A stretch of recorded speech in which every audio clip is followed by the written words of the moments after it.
Welcome to the Fear and Greed Afternoon Report for Wednesday, the 14th of December, 2022. I'm Sean Aylmer.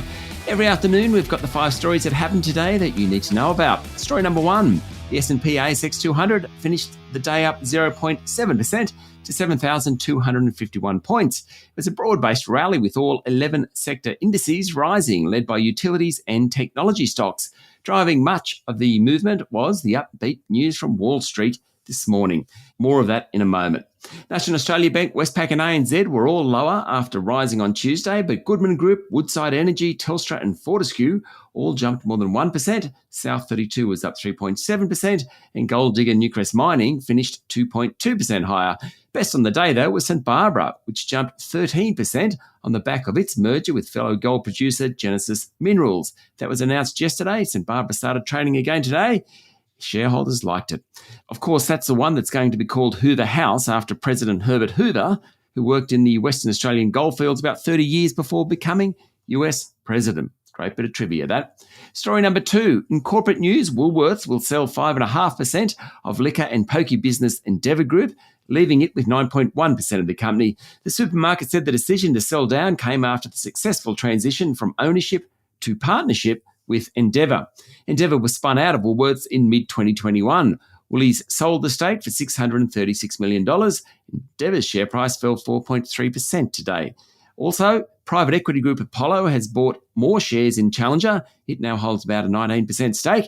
Challenger's share price is trading around a 52-week high. It's up around 6% over the past 5 sessions. Santos has entered into a new gas supply agreement with the Wellering joint venture in the Perth Basin. Its share price rose 0.7% today, and there are plenty of rumours around the place this afternoon that department store David Jones is about to be sold.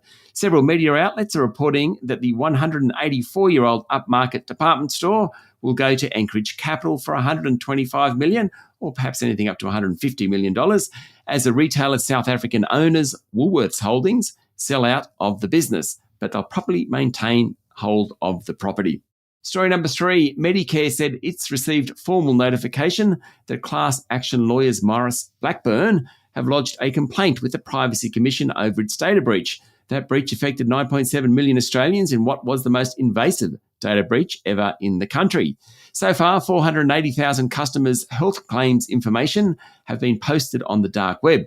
The complaint includes allegations that Medibank breached the Australian privacy principles and seeks compensation for individuals whose personal information was exposed as a consequence of the cybercrime.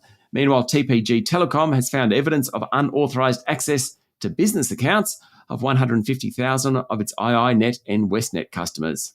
Story number 4, one of the veterans of the Australian banking landscape, John McFarlane, will step down as chair of Westpac. No disrespect to John, who's a very nice fella, but he was CEO of ANZ when I was a banking reporter at the AFR, and that was quite a while ago. He's been around.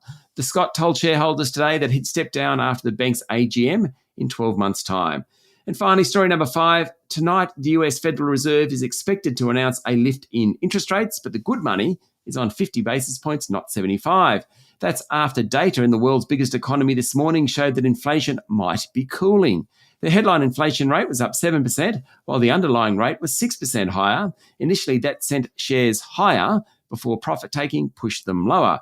It's a pretty wild ride all in all. Commodity prices also held up. Brent crude pushed above $80 a barrel. Gold moved beyond $1,800 an ounce, while the spot price of iron ore held above $110 a tonne. That's it for the afternoon report for Wednesday, the 14th of December, 2022. Don't forget to hit follow on the podcast and find Fear and Greed on LinkedIn, Instagram, Twitter and Facebook.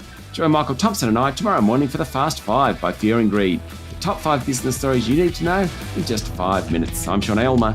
Enjoy your evening.